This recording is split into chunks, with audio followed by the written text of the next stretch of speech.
What's up, guys? Episode 19 here, where we're going to talk about trading as a career and as a business. Okay, so this is a very important topic and I love it very much, because we are going to talk to you guys about the realities of trading, what you need to consider, what we were never told when we were starting off. We didn't know about this. Unlike other careers, when you're starting off, like let's say you want to study medicine, you want to study engineering, you want to study piloting, those main or any other career which are already established as a in the system, as a course in the educational system, in the schooling system. I mean, we're normally given advice what you need to do, what you're going to study, like what you're told you're going to study for the next 5 years before you start driving and flying an actual plane, or doing engineering before you go constructing. So we didn't get advice ourselves on how to start trading as a career or how to start a business around trading. And I think with what we've been through for the past almost 5 years, 4 or 5 years, we have a few nuggets here and there that we can share with you guys so that you can get the proper way and of getting into this as a career, preparing yourself. If you're in high school, if you're in school, maybe university, and you're thinking of transferring or transitioning to trading, Forex, stocks, whatever as a career, there are a few main things which are very, very important that you need to know, and we'll talk about it on this topic. So we'll be very honest, this is going to be a really nice topic. I really like it. It's basically talking about the realities of trading, what it needs, and if you're able to do this properly, how we are going to explain to you, you stand a ghost of a chance, as we keep saying, to get into this career and properly do it well. So that's it from me. What's up, guys? How we doing? Ken, Taras? Greetings everyone. Taras Lawi here again. It's episode 19, as you said. Yeah. So it's episode 19, back with another very interesting topic. I hope you've been enjoying the last episodes. If you haven't been listening, make sure to listen to all the other 18 other episodes. Very interesting content there. So today, as Caleb had said, we're going to talk about trading as a career. So basically, it's how to develop your trading career in this industry. So your career in this trading industry. So I'm going to talk about like treating it as a job, like as a full-time job, not a part-time job. What it needs, what it takes, the difficulties, the milestones you need to cover before you reach certain levels of proficiency and profitability. So we are going to tackle all that. For us, we are full-time traders. It's our full-time career. So we will share a part of our story also, and a part of legendary traders we know, basically people who have crafted the industry, from hedge funds, from even in Kenya, the investment banks starting out. So we're going to talk about all that, how you can position yourself in other also aspects of trading, not just being a trader taking positions. There are also other careers you can take as a trader, or as a trader in the financial markets. There's other more opportunities for you in the market. So we're going to tackle all that, and I hope you enjoy the show and share it with your friends, and hope you learn a thing or two. So that's it for today. For me, on my week, my trading week, has been a bit flat, quite some profits and some losses here for the week. Had GL loss and Aussie loss, so that were my losses. Also an EJ loss yesterday. So my losses, had a couple of wins also, so pretty flat, about up for the week, about a percentage or two. So giving thanks. Ken. So hi guys, hope you're having a wonderful time wherever you're watching us from. So my name is Ken, like you've heard, and today we're going to talk about a very, very interesting topic. So I'm not going to repeat the idea of the topic. I do think that personally most people who approach trading approach it as a hobby, approach it as something, as a side hustle. And I think if you think hard about it, the effort that it will take you to succeed in markets, I'd rather you approach it as a business. And if you want to succeed in trading, I think the right way for you to look at it is from a business. A business has objectives, has a plan, has steps that you need to take, has a growth plan, an expansion plan. And I don't think trading is any different. As much as you may want to approach it from a different perspective, there is a higher chance that you are more likely to succeed if you approach it from a business perspective. So that's the topic of the day. I think before we jump into the topic, maybe I can give you guys a market update. So this week, not a very, very volatile week. I think today's on Thursday. We have seen some pretty solid moves, but not much. So we had inflation numbers coming out on Tuesday. The number came out at 5.3. So inflation still holds in the US. Obviously, it's not in Kenya. I think oil has been ticking higher. In relation to the news, we are now trading at $73 a barrel, 72.5. In the crypto scene, Bitcoin is back above 48,000. So we are trading at 48,395. 50,000 looks like a pretty solid resistance level. Ripple, finally their case is almost coming to an end with the developments. With the way things are going, probably we could see an outcome very soon. Either the SEC wins or Ripple wins. But I think chances are higher for Ripple, according to my own analysis, and they have been tracking markets. But who knows? The risk is still there. So Ripple trading at 1.12, Ethereum 3,600, Dogecoin 0.24, Cardano 2.5. I think Cardano has been doing pretty well over the last few months. And Filecoin, I think the last one on my radar, trading at about 89.90. So in the other markets, I think gold trading at 1785. Gold has been having a pretty sideways market, I think, for the whole of this year. So since January, not much has happened on gold. We've just been trading between 1700 and 1900. Volatility has also dried up. I was looking at historical price moves, and gold has been moving. There are times gold would even move 500, 600 points in a day. I think those days are behind us, at least for now. So gold has been moving about 100, 200, sometimes even 300 points. But it has been quite slow for the last few months. Oil, quite volatile. I think it's been the strongest commodity, trading at 72.5. The Dow coming back below 35,000. 34,800 is the level. And Nasdaq finally showing off some bearish momentum. So we're now trading at 15,500. The dollar trying to be quite resilient. Despite the inflation numbers, the dollar is trading higher at 92.7. So those are the market updates. We'll look at some of these fundamental developments in other episodes. But for now, let's get into the topic. So trading as a career or as a business, either of the two.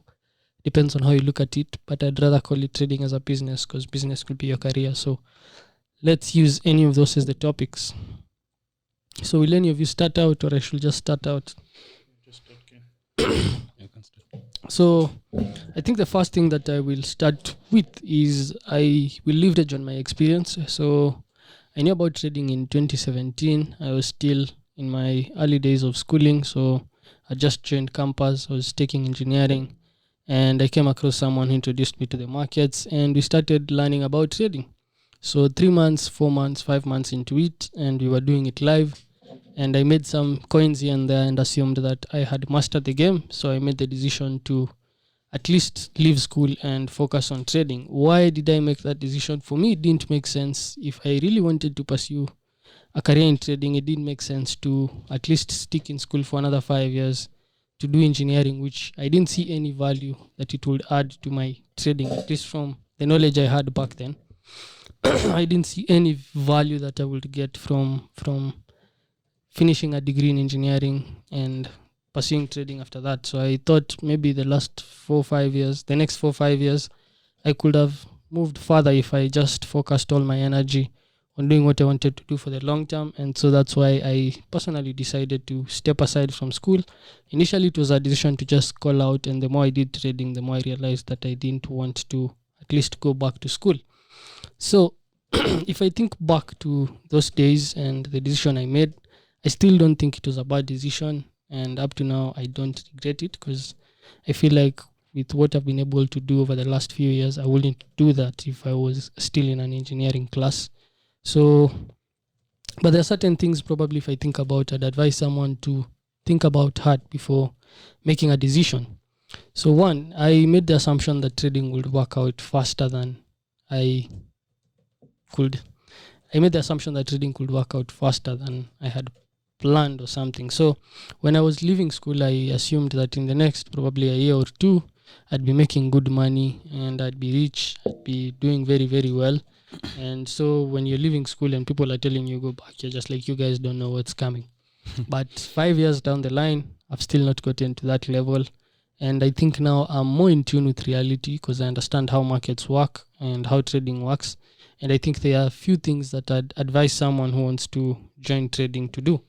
One, I think this is my first point, figure out a source of living if you're thinking of pursuing trading as your career.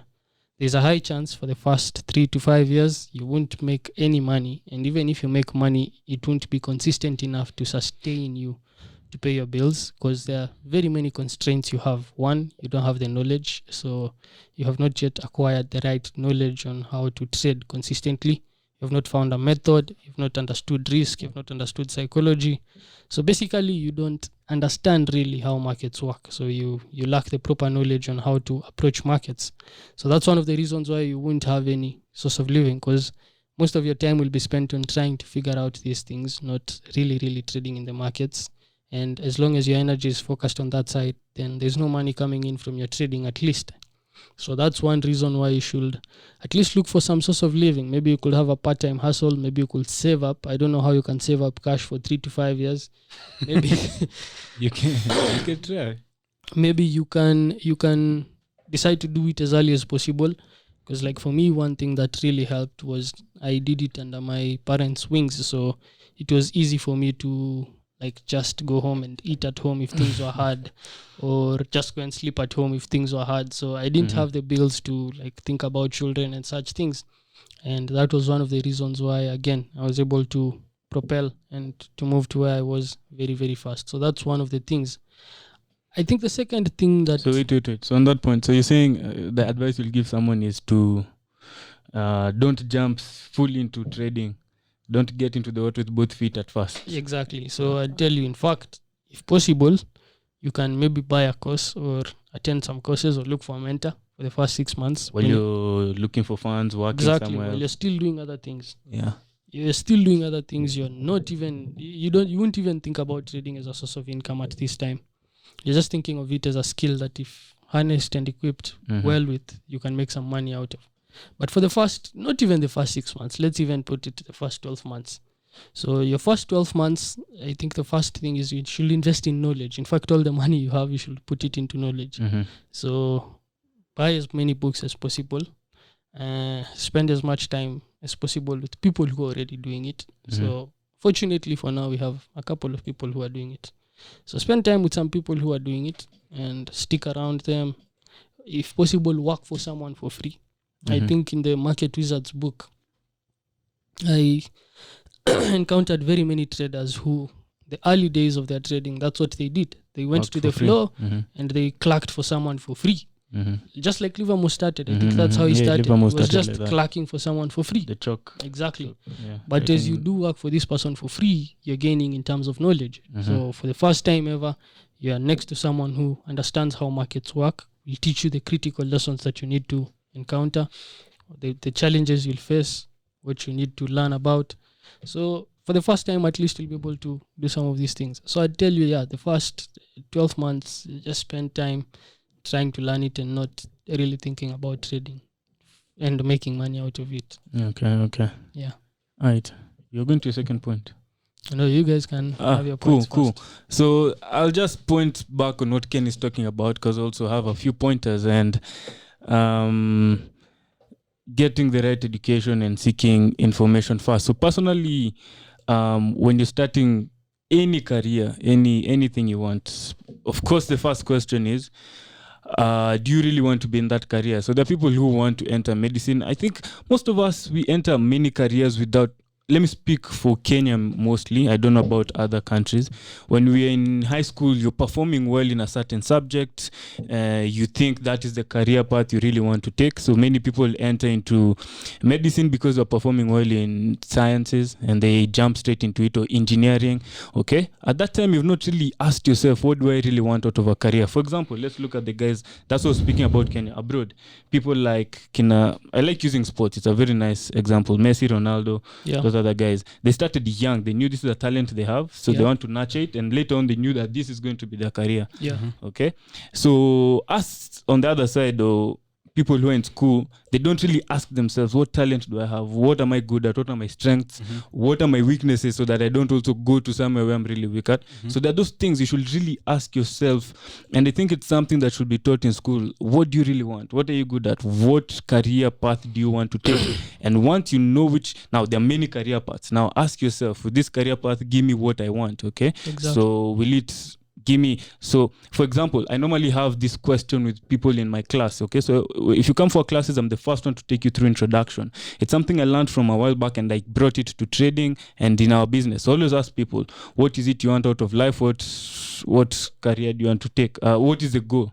Yeah. Okay, so the most common answer I get out of people is what? I want financial independence. I want freedom. By the time I'm 30, that's the most common. I won't lie. That's the most common. Almost everyone I ask, what do you want trading to Everyone do for wants you? to get rich. Everyone wants to get rich. And it's not a bad thing. It's a good thing. But people have no plan. They've not asked themselves really nice questions like what we're going to talk about today. Not nice questions, hard questions. Hard questions. True. Just to build up on what you're saying, there was someone who was saying, like, when you clear school, people don't ask themselves the hard questions. So the only question you ask yourself is, which university should I join and to pursue what? You should have a third question, which is, should I even go? Exactly. And the answer can be no. Exactly. Yeah. You may discover that Exactly. True, why true, you're true. going is not even adding up. You get? To what But you really want. No one sits down and asks themselves, okay, should I go? It's always, which school should I go to and which course should I take? The third option is always closed off. You get? Yeah, so that's the hard question you should ask yourself when you're thinking about what you want to do. So there, Ken has given you people who are watching. What have you said? Just say them again. Yeah. So Just say the them first again, option is always, what should I go to pursue in college? Two. The second option is, which college should I go to? Okay. But the third option should be, should I even go to college? Okay. Should I? Why am I going? Will it really help? Am I interested in learning? Am I interested in acquiring a skill? Is it about money? If it's about money, is it a must for me to be in college? Yeah. What's the quickest path for me to be in college? These are Exactly. Should hard I enroll questions. for part-time or full-time? Like you need to increase the options you always have. And really, like the book I'm reading, you remember? So I'm reading a certain very interesting book called The Art of Thinking Clearly. Okay. And it tells you how many biases you have, shortcuts. Yeah. Which prevent you from thinking in very, very diverse ways. Like shortcuts, umeweka shortcuts. Hata ufikiriangi. Figure to conclusion. Exactly. Because if you think about the question I'm saying of should I go to school? When you're in school, no one is asking you, by the way, I'm find a college. Everyone is striving to go to college. Everyone. There's no option for not. So by nature, just by interacting with people, you don't even have the option of thinking about should I even go to college. Yeah. So you're just there and doing what everyone else is doing around you. Joining the herd, huh? Joining the herd. So. Yeah, so as Ken was saying, so the first question I always ask people, what's the goal? So people come financial freedom, which is the most common. I get some people saying time freedom.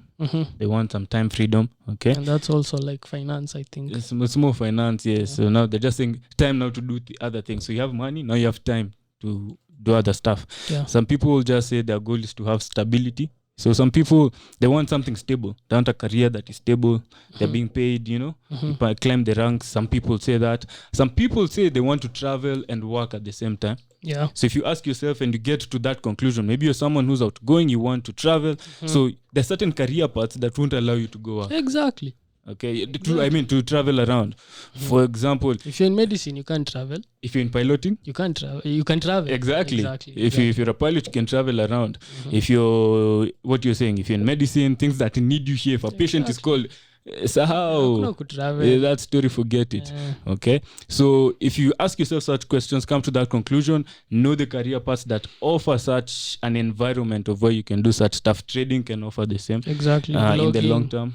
Pardon? Content creation. Yeah, blogging, Content creation, vlogging, YouTube, all that. Article writing, you can write from anywhere. So it all depends, okay?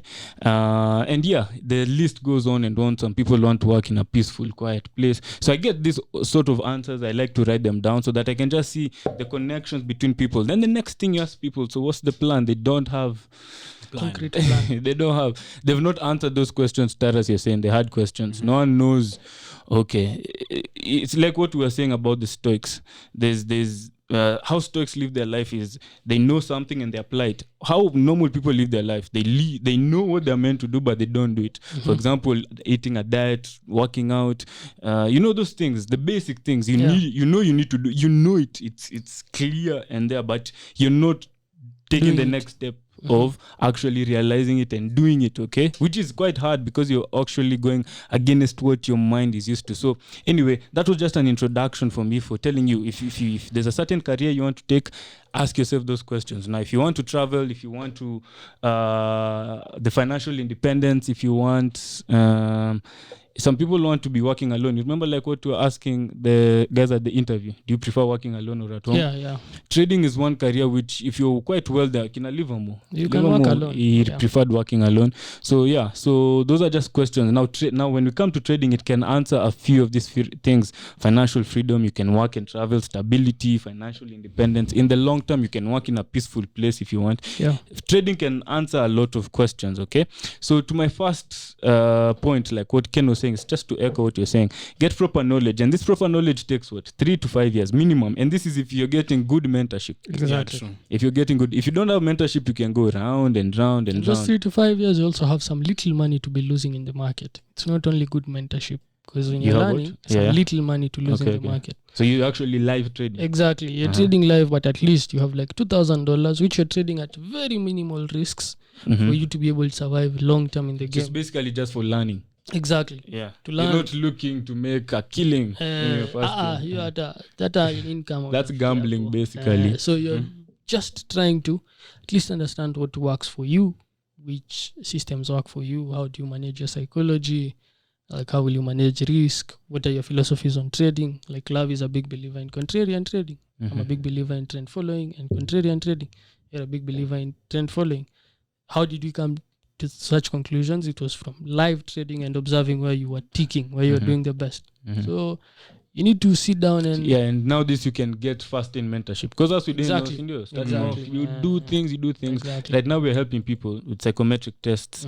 How is your trading approach? So as a mentor, he's guiding you on reducing this time frame of getting to know how you really trade. So we're just getting to, because at the end of the day we normally always conclude trading is a personal thing, independent thing. You need to create your own system, your own edge, and trade it. Now us as mentors, we are sort of guiding this person to get into that conclusion of how can they do that effectively. And it's just like any other career. Why we are talking about the 3 to 5 years minimum, it's just like going to school. We always have this idea of if you go to school and study engineering, those things, most degrees, if you're doing accelerated, or let's say just say 3 to 5 years, what we're just talking about.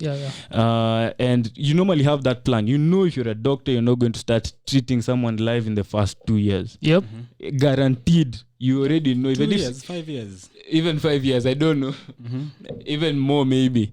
So during that, you'll deal with like dead frogs first. So now come and trade first, deal with small account, demo account, play with.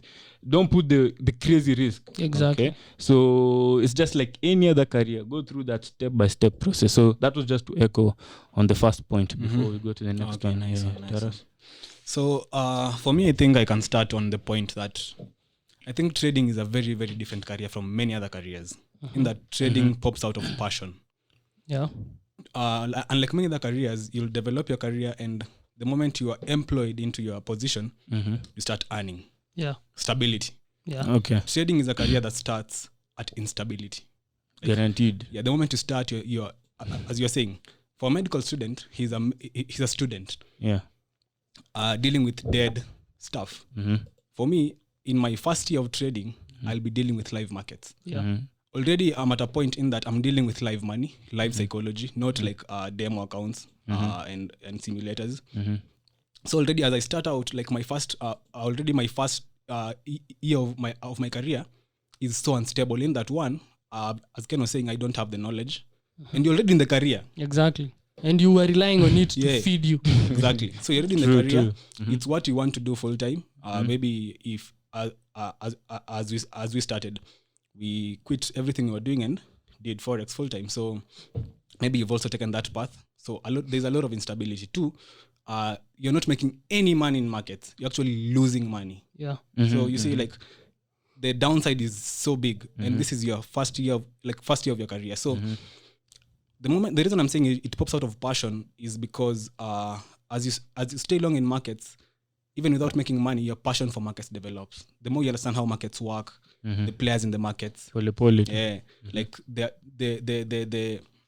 the moment you have that long-term vision, the moment you realize that, oh shit, with my career, like with my skill, I can manage up to 10 billion, 20 billion dollars.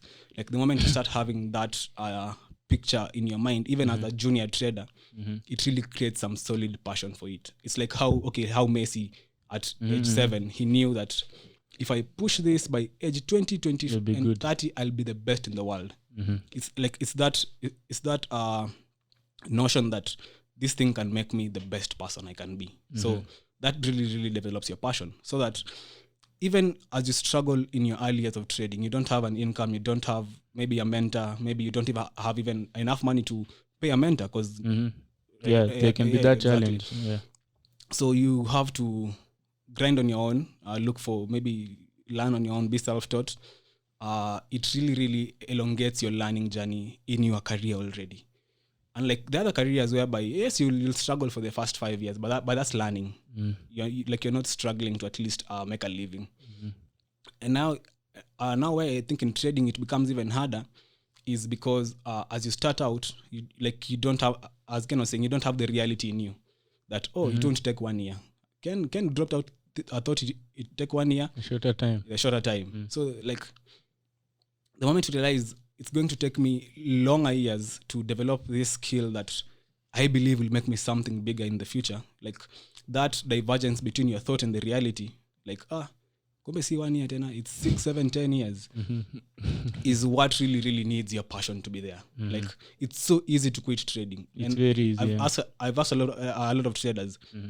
When you started out trading, you had friends. How many of them are still trading? Most of them tell me almost everyone left. Now, you're asking the people who persevered. Yeah, people who persevered. And they told me almost all their friends left the business.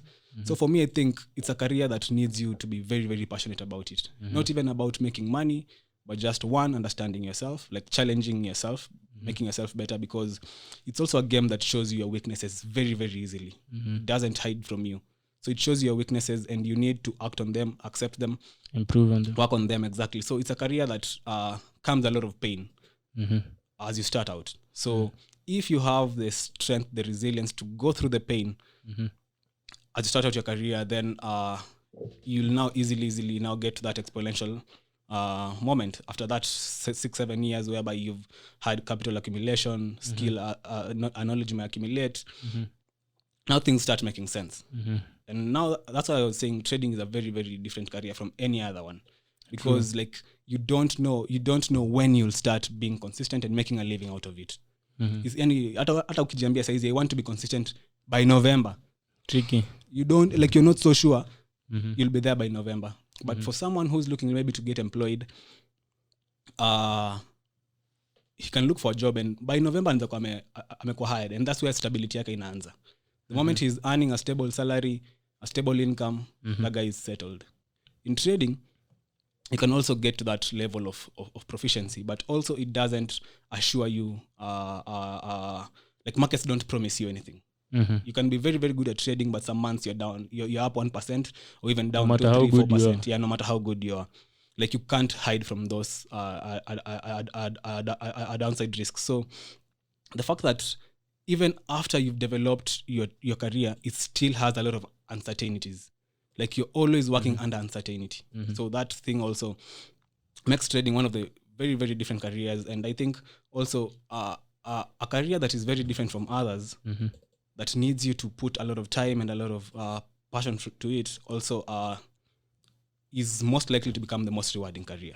Of course, if you can get a career in 2 months and someone else builds his career in 10 years, the moment rewards start coming in, this person will get rewarded way better because of the time. 10 years. Yeah. So I think it's a career that from the word go, you need to start developing your passion, not even thinking about, I want to make money, I want to be just create a passion for markets. Just love markets. Like even if you're not trading, just love watching markets, understand how markets move, how markets work, what fundamentals are happening worldwide. Research on the histories of markets also. Markets of 100 years old. So just go deep into it. Like do research. Like your focus should not even be looking for money. That's where I think Ken's point was coming in. It's so difficult now for you to be in a career where you're not looking for money and you want to do it full time in the long run, and you don't have anything to sustain you. Exactly. So I think It's that's hard. where now it even becomes harder for people now, because this is my only thing I'm doing. Yeah. With my $2,000, I'm not even looking to become like a good trader in terms of looking for good opportunities and allocating risk well, allocating my exposure well per week, per day, per month. It's now about, I have this account, I still want to survive, and still I want to become a good trader. So the fact that you also still want to make some money out of this $2,000, there's that risk we always talk about, the risk of falling short. The moment you're starting out as a trader and on your account, you already have objectives of the account. Like you want to make 10% to pay for my rent, to 10% to pay for my vacation. That thing will really, really increase your risk of falling short. You'll have that anxiety while trading. The moment the month is starting to end, you've not made your rent, you start making bad trades because you believe markets are the one to pay you. You work for the markets full time, so you should pay you. So the fact that it's a career that has so much uncertainty, as you start out, you need to figure out a side hustle, as Ken was saying, or maybe treat Forex as your side hustle. So maybe you have a job, then you are watching markets, learning markets on the side. I think it's a career also that needs a lot of patience. Though that 10 years, that 2 to 3 years when you start out, when you don't have a clear path, a clear goal, you don't even know a lot of people in the industry is still too young for you. Because I can imagine for us, we're in Nairobi. Imagine for someone starting trading in Nyeri, Kisumu, Eldoret, Kitale. Things are more difficult. It's even more difficult just because of exposure. Yeah. True. Like we had someone coming all the way from Kisii to just come and see us. Yeah. See, that shows you Shout how... out to him. Yeah, shout out to him. Very, very good guy. So I hope his trading works well for him also, wherever he is. About to be funded. Yeah, about to be funded. So it really shows you how much like you need to detach from the fact that you need to make money in trading. Yep. And the thing also, like another baggage that comes on that is that your career is a career that speaks for itself. It's about making money. So also you're a person living in a society. You're not a hippie living in Malaysia or in Himalayas. Not a monk. Yeah. So you live with people, you live with your parents, your friends. They need to see something out of your career also. So you're 5 years into your career and you're still broke. And you work so hard, Caleb. What's going on? But there's no money, like the as the end goal of it. As a career, the end goal is to make a living, right? Yeah. So you are telling people, me, I'm full time in trading, and Results. How much do you make per month? How much do you make annually?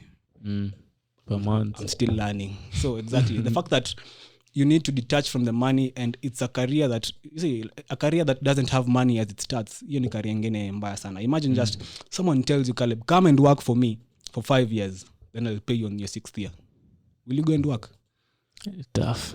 Exactly. It's so tough. So for me, where I can start out is... And I think I think people conclude to that because of the financial stuff. Financial stuff. The fact that someone is just thinking that you won't pay me, he's not thinking of the other benefits. Exactly. You're not thinking they But gain it's value, because of gain life, bro. It's because of networking. life. Me, I have like we're living in a capitalistic world. There's It's no true, way it's you'd true. just come and skills It's can't tough. pay my bills immediately. My landlord is on my door on the 5th. So lazima says mwambie unajua last week nililearn pivots. So like you have to pay him. Itakam ati in 5 years this skill yangu hata naweza buy hapa 20. Itakulipa 5 years yote. Exactly. So Yeah. where I can start out is I think trading is a difficult career. So it's not a career that I can actually suggest to someone who doesn't have a lot of pain tolerance. That's it. So you need to be like understand that Pain tolerance. pain tolerance. Your pain tolerance in trading has to be very, very high. But okay. Like pain tolerance when markets are not working for you. When markets are not working for you. Pain tolerance when you can't meet your bills in life. So maybe in debt, you're also in debt because people also borrow money to trade And lose. blow the money, lose it, they get into debt. So trading is a difficult career, but also the most difficult parts always ends up to be most rewarding parts. So I think that's where I can start out. That trading is a difficult career.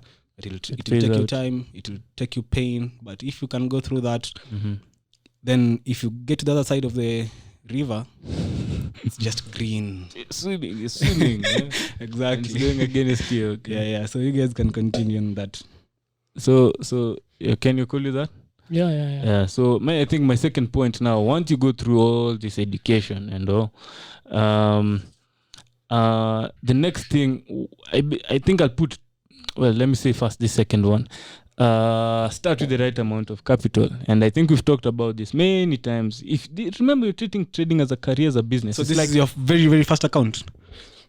First account in trading. Nah. You see now, we've talked about the mentorship and the part we're saying 3 to 5 years. 3 to 5 years. You've been That 3 having to some 5 years, small what Ken was accounts. saying, have like a small account where you're trading, you're learning. That's also another point I missed also on trading. Yeah.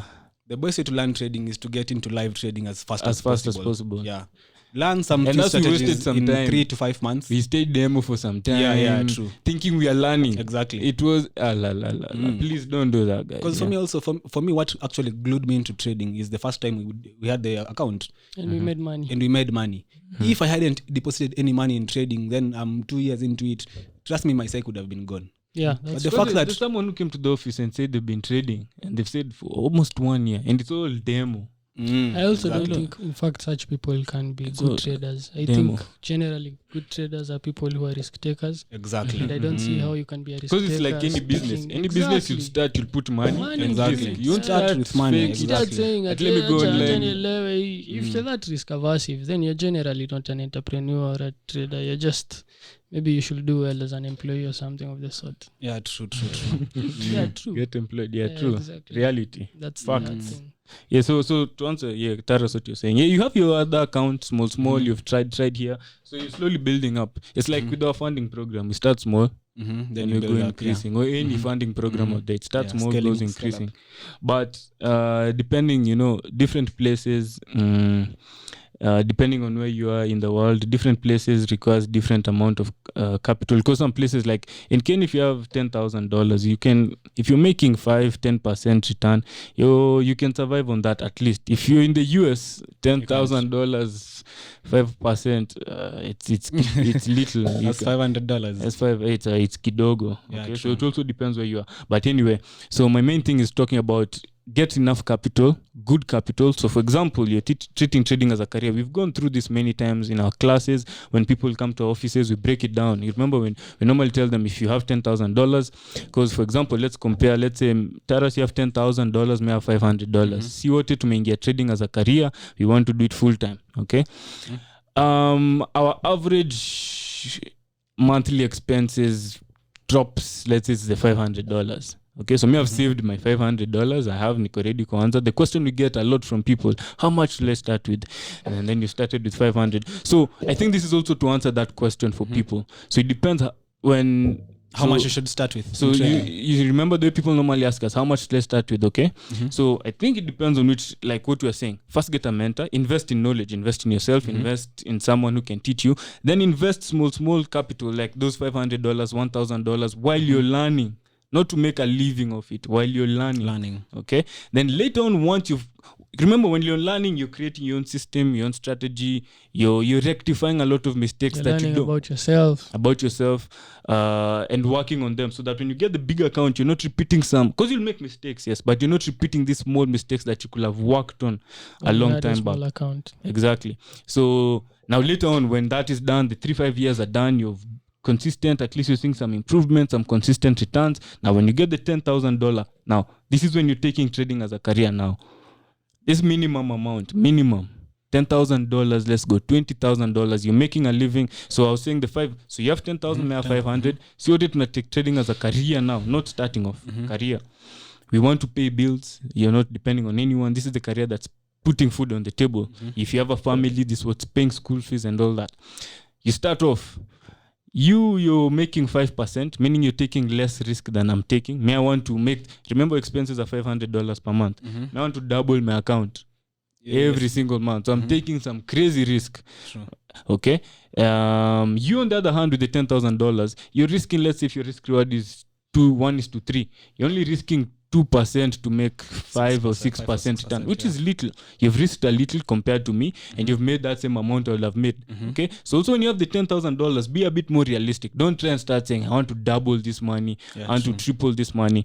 Use that capital to make consistent returns. Once you start building a portfolio, later on you can slowly go increasing, and you'll be surprised on how many different ways money will come to you. There are prop firms, there are people who'll just help you with money, maybe support you and all that. So that's mainly on my second point. Get enough capital once you've already learned the proper way of approaching the markets, and then now from there, it's what you're saying now, the exponential curve starts.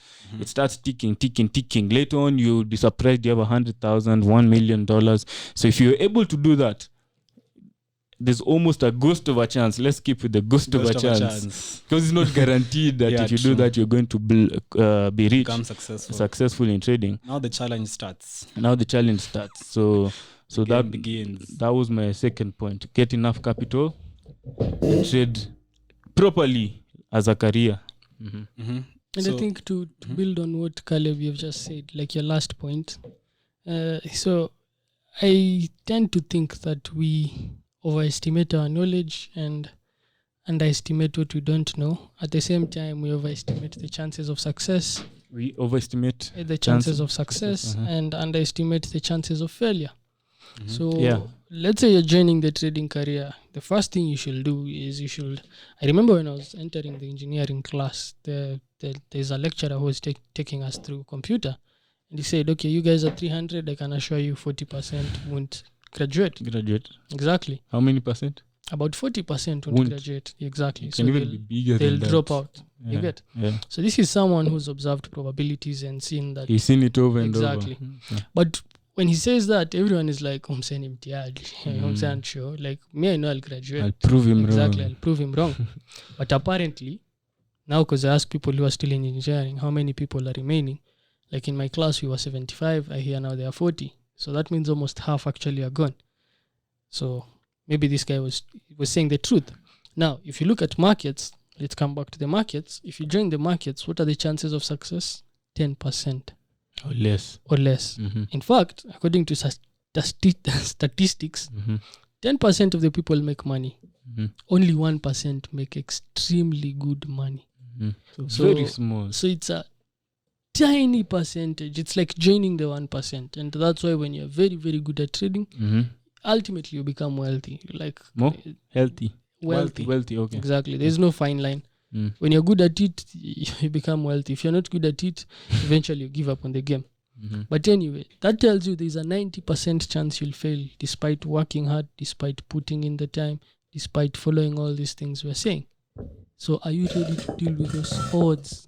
And how are you willing or how are you planning to put the odds to your side? So you create a plan. Exactly, because that tells you, you're overestimating your chances of success. You're just like, hey, me, I know if I work hard, I'll succeed. No. Using probabilities, you can see clearly there's a 90% chance you won't succeed at this. When you're joining, that means out of every 10 people who join, only one succeeds. The rest, they don't go anywhere. So you really need to sit down and think hard about how you're going to approach such a game. You can't just assume you're the 1%. Exactly. You can't just assume, me, I'm the 1% who will ultimately succeed. Yeah. No, you can't assume. And that's the thing we got from, remember on Outliers, when you said starting off, everyone has a talent. It's known early on. Exactly. But along the way, we all have talent. We're good at doing something. It's the same thing, maybe playing the guitar or singing. Yeah. But along the way, there's this 1% who become extremely good. Exactly. Okay, so it's the same thing. It's the same thing. And I think when you think about it, when I was listening to some psychologist was saying that, for your brain, negativity is very, very bad. Like it dampens your mood. Your body becomes in a certain way. You can't do things in a certain way. You can't approach ideas. You can't, like you're not living in a good way. At the same time, positivity is that dangerous because you have illusions, you have delusions, you start fantasizing, you start living in a world which is not. So you're not realistic. Exactly. This is now what Dalio talks about, idealists and realists. Yeah, exactly. So what you need to do is you need to be thoughtful. You don't need to be negative and you don't need to be positive. To be What thoughtful. you need to do is to be thoughtful. Expound on that. When you're thoughtful, you understand that, okay, I'm joining trading. There are higher chances I'll fail. So you accept that. Exactly. But I know I can also succeed. So how do you approach such What a does thing? it take now? Exactly. You don't approach it to the idea that, I'm always going to suck. No. Everything I've touched turns to gold. Yeah, it doesn't work that way. Yeah. It doesn't work that way. Be thoughtful. Like, understand, okay, this thing has maybe, if I approach trading in this way, like maybe I develop a plan, I'm patient enough, I have some money to spare, I'm not really working hard to foot my bills, then probably at least I've taken my chances of failing from 90 back to around 40 or something. So I've reduced really the chances of failing. Okay, now if I put in the work, I try as much as possible to do the right thing. I focus on changing myself because this game will require me to change myself. I try to surround myself with people who are doing it well. Then maybe I've reduced again the chances of failure. Yeah. So you need to be thoughtful around how you approach things. Don't be too positive and don't be too negative. Be thoughtful. Be thoughtful. So that's your advice. Yeah. Be thoughtful when you're approaching. Understand that you're biased, but be thoughtful. Like, there's a high chance I'm too positive. There's a high chance I'm becoming. And the funny thing is we tend to there's a scale for that. There are people who are just generally negative. These are the people who are high on neuroticism and such traits. Like Very high. They experience sadness. They don't look at things they see the bad in everything. They critique things. They're skeptical. Does that lead to depression? Often, yeah, because people who are highly neurotic also tend to have more episodes of such things. Okay. And on the flip side, people who are positive are the ones who bring drama. Like they're the people who set out to do something and it never works. They overestimate their knowledge or they fail at anything. Exactly. But they're thoughtful people. They're people who, when they're given something, they approach it in a very good way. They know how long it will take. They can estimate. They are realistic. They're not irrational. It's a skill that you have to develop, I think. Like having $10,000 and you're aiming for 5%. Exactly. That's more or less being realistic. Being realistic. You're thoughtful. Like your goal, goal yako, it's so you're thoughtful and you're putting in the right work. So I think that's one thing I've learned. You need to be thoughtful. Don't and many self-help books will try to push you more into being a positive thinker. That's what they try to preach. And they assume that we are moving you from being negative to being a very positive person. And that's why most of them again appeal to the public. But good books don't appeal to the public. They appeal to a few classes of people who are very interested in things which are deep and well written. So it's not preaching. It's more of this is the right way to look at things. So I'm not saying like principles. Exactly. Don't be. Anyway, I don't know. You can expound on that. You can think about it. But I think I've passed home the message because it's like joining entrepreneurship. We all know that a business either fails in the first 2 years. In the first 2 years, the business will fail. More businesses will fail in the first 3 to 5 years.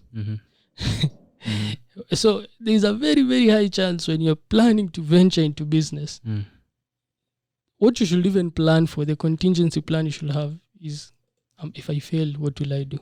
But often, we don't think about if I fail, it's all, I'm going to succeed. I'm going to travel. Exactly, I'm going to succeed. And I'm not saying you shouldn't have like the ideas of death ground strategy whereby this is the only thing I'm going to do and it must work. Those are good principles also.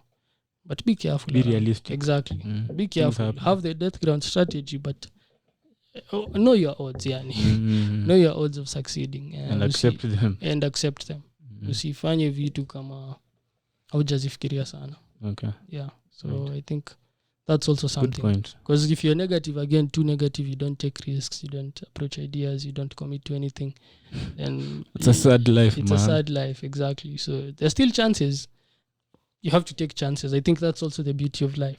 You have to take the chances, but be thoughtful around how you take them. Yep. Cool. So Taras, I go to my next one. So the way I'm just going, I'm comparing this with any other career because we're talking about careers, okay? Yeah. So personally, I've talked about two things, knowledge and invest in yourself, then get proper capital. So if I compare that with other careers, for example, doctor. So you've gone to school for 5 years. So that's the first step. Second step, amount of capital. So as a doctor, you're basically going to earn. So you're slowly doing that. Now, to my next point in terms of trading, invest in, now this is a career, yeah? Invest in proper equipment and stuff, okay?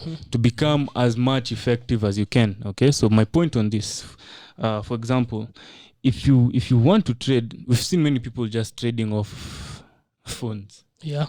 And that's not treating trading as a business. Everyone I think I've seen who's properly invested in their trading, they have proper trading equipment, good Wi-Fi, good access to internet and I mean information. Like good trading environment. So that's my other point as well. As much as you're investing in equipment, invest in office space. Office space can be a good office space at home. Yeah. Because you can work at home. A good office space can be, maybe you want it more professional, because depending on how you're approaching trading, maybe you need to meet with clients, like what we were talking with the other guys the other day. Why do you want an office? So if you're able to answer that, now invest in that. So that's the next step. So this way, man, trading is going to take you time. The first 5 to 10 years, that's why it's really good to start this age. This age is really nice. Yeah. 20 to 30. You're going to sacrifice. You'll make money off trading. Then you're not yet there. You're investing this money in something else. Yep. So you're investing in this office space. Nini. So historia, going out, partying, nini. It's not that you don't do it, but at a reduced. You're going to do some much more sacrifices than anyone else, because it's just like any other career. If you want to start a restaurant, so you've learned how to cook. You've gotten capital. Now you're investing now you're expanding. You're growing. You're doing it more professionally. So this time, Sasa trading is not just hobby, passion. Now you're doing the business aspect of it, treating it as a career. How can I improve my efficiency, my income, and all that? So invest in that. So like laptop, desktop, a proper phone, a proper office equipment, and office equipment a lot, a proper gadget. If you're going the video way, invest in proper cameras, like up-to-date 4K stuff. Invest in good sound, because people in this world don't listen to bad sound. Hardware, software, etc. Then once you've invested in proper equipment, now this time you're treating trading as a business. On to my fourth point, so that I can just fix it together. Like what now me I'm personally starting to do. Have a consistent daily routine. Yeah. That's very important. Very, very important. Have a daily consistent routine. Like let's say for trading, you'll do market analysis, you'll do market journaling, you'll do personal emotional journaling, okay? You'll journal your trades, which one worked well, which one did not. You'll have, like what I've started the other day, a daily report card, which you're just putting, you're ticking everything that you're meant to do that day, and you're grading it, okay? So you're just personally following. It's just like if you go to work, the boss will ask you, what did you do today? Yeah. How did you do it? What was the result? How can we work on it, improve on it? If it didn't work, how can we make it work better? Yeah. In trading, there's no one who's going to tell you that. So you need to create it for yourself. How can I be much more? This time you're going deep. You need that consistent. Though if you have a consistent daily routine, that can really help to get a consistent return month in, month out, because you're doing the same thing over and over. And if it's profitable, that will give you money. Because market, like I was listening to some podcasts, very nice. It's saying if you're doing something consistent, I think it was Mike Bella Fuyuri, Okay. SMB. You have either Mike or that guy you sent me, the guy for creating system. Christina Chi. No, not Christina, not the lady. Oh, the other guy. I didn't catch his name. I know.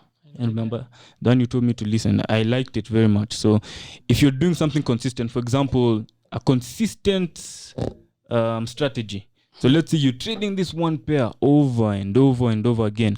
Now, if that consistently was giving you money, and you can spot it, and it's actually giving you money, let's say for 3 years, then all of a sudden you're doing the same thing over and over again, but you're now losing. And you've not changed anything. You're doing the same thing. I remember the point. You get immediate feedback that your system is not bad, but the market condition has changed because you're doing something. If you're not doing that system consistently, you wouldn't have noticed the market has changed. You get? So market condition has changed, but your system needs to be improved to fit that market condition. okay? You need to tweak it in a way or look for maybe another system that works well in that, okay? So having that consistent daily routine of your market analysis of the things you're trading, the system you're trading, you're doing market reviews like with your partners. If you're consistently doing back testing and forward testing, what we're immensely doing right now, putting all our time into that. So that really helps you. You're back testing, okay? You're knowing this market worked in this condition, this time it won't. And then now you're doing it consistently, day in, day out. Trust you, my friend, you stand a better chance than that person who's not doing anything. Because imagine, bro, you're consistently journaling. You're looking at yourself objectively. You're reading books like what you had mentioned, you're doing all that. So you've invested in proper equipment, also investing in proper equipment and office. You're also investing in, now you're increasing your knowledge, like what you like to do, investing in books. Now you're increasing in trading, there's a lot to invest in. A lot, man. That's what I'm saying. Forget about this other stuff. Backtest are free.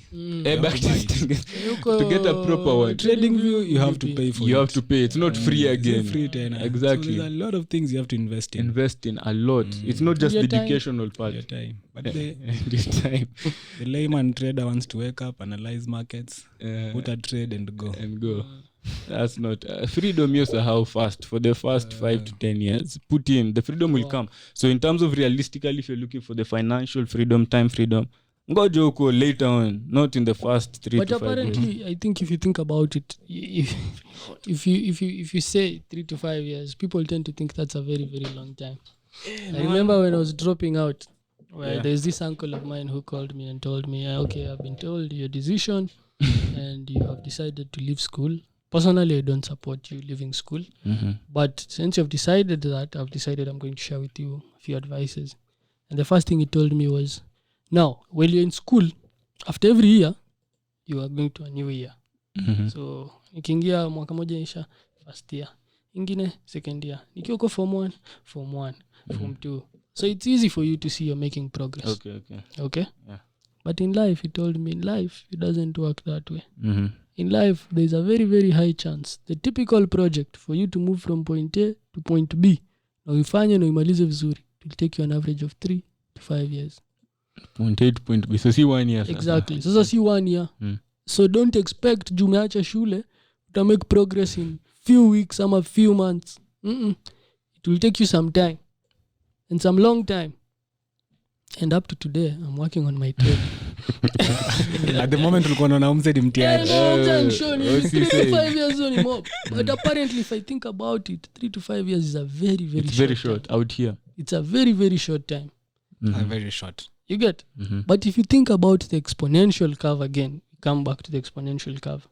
What you have done in 3 to 5 years, it will pay off in a year. True. So overnight success. Exactly. 10 years. Overnight success is even doing apply in life. Like like the guy, the one who's making NFTs, people.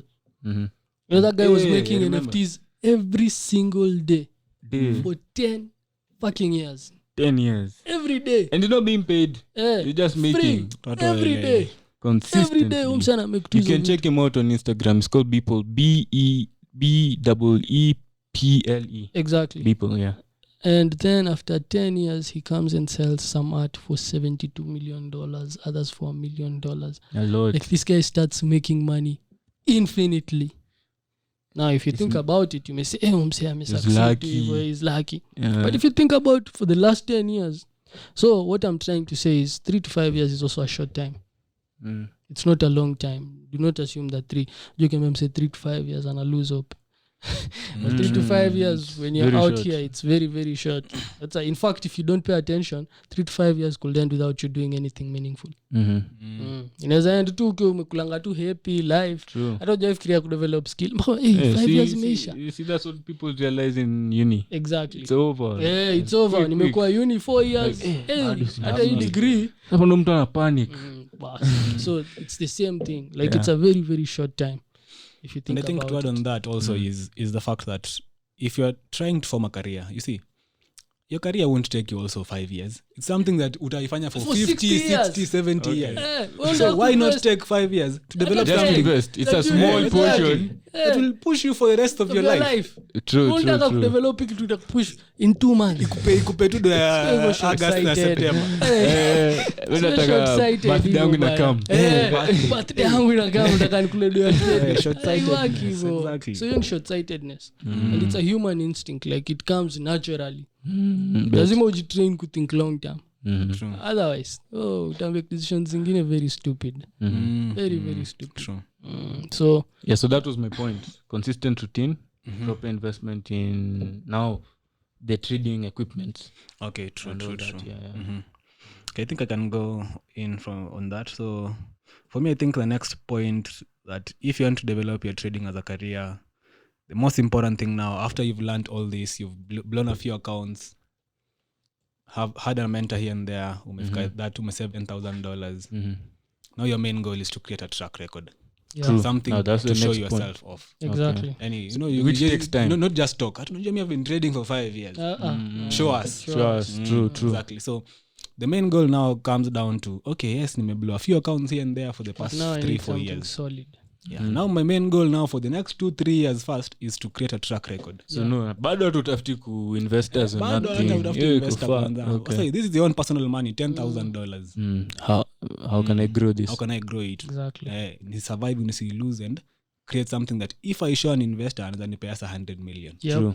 So now you've started creating a plan now. Like now you're in that, let's say third stage of your plan. Now you're planning on now doing it professionally. Not much scaling up in terms of bringing in investors, but now you're doing like a managing account professionally. Yeah. The main goal is not to make money, is to have a clean track record. Yeah. Minimal drawdowns, good consistent returns. Yeah. So the moment you now start developing a plan for consistency, not just to make 50%, not to make a certain amount.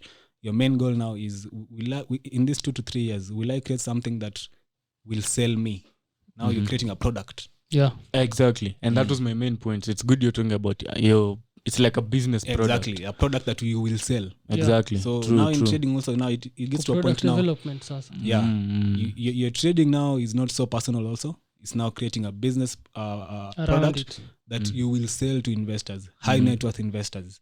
High net worth. Yeah, not just 50K. to a Yeah. 30K. Here's a struggle, my friend. For 10 years kunda skill. Hatuna nikuja nikumanage Steve hapa tuna 100K yake amesave. But it doesn't. And Million, yeah. Let's be trading is, realistic. It's true. Because if hata mimi hata singie side hata $10,000 $10,000. Exactly. na 100,000 kwenda juu unaona hiyo do Exactly. It's worth your time. It wakes you up in the morning. I can wake up and at least if I'm making some money it makes sense. Exactly. It makes sense. Yesterday you were talking with Ken about scaling up your money and how much it makes sense even if you underperform. Even if you make 2%. I already have enough. Uko na You can enough to survive. survive. So see pressure. Oh, my friend, make 2% kwa $1,000. $20 yako clean. Hey. Tao mbili. Mtu mwezi mzima imekuwa kazi imepiga tao mbili. Bro, day kuanzia first to 30th kama 2K hata hajalipa fare. Exactly. So there's that point also. So the next step after you've struggled, you've developed, you've learned how markets work is now And it's funny how that works. Yani uko na 100K unaambia mse mimi niko na 100K in my account but nimemake to $20 2K. So your friends can even lead you the wrong path. Bro, pesa ungenipea Bitcoin ndio imeshoot. So but with what you're saying the realistic side, if you have 10 million you make 2%. 200. But we'll be in business. Ukipea huyu jamaa wa Bitcoin 5 years utakuwa in business. Hata kuwa. Mimi ndakuwa bado tuna 2% yangu tuna get wealthy kama Buffett. Exactly. Because if you make 2%, ufanya nini? But 2% tu sina mimi. if you make that consistently, that was the return people are going for Bernie Madoff. Exactly. Just consistency. It was 1%. Sina tu consistency. Hataki ati big returns. To pay consistency. And this is what high net worth investors go for. Yeah, they go for that. Yeah, Stability of their money. Hawataki tena sijui volatility kwa their billions of dollars. I worked hard to get $1 billion alafu unacheza nayo. Nataka kuniambia unajua we are down in 600 million but I'll make it Yeah, exactly. So no, such things. that was my point. Now create your own CV. In trading there is no CV than a track record. Yeah. But I like the way you're saying it, create your product. Yeah, create your product now. Development. Product development. Your product, how does it work? What are the risks of the product? What are the goals, returns, objectives?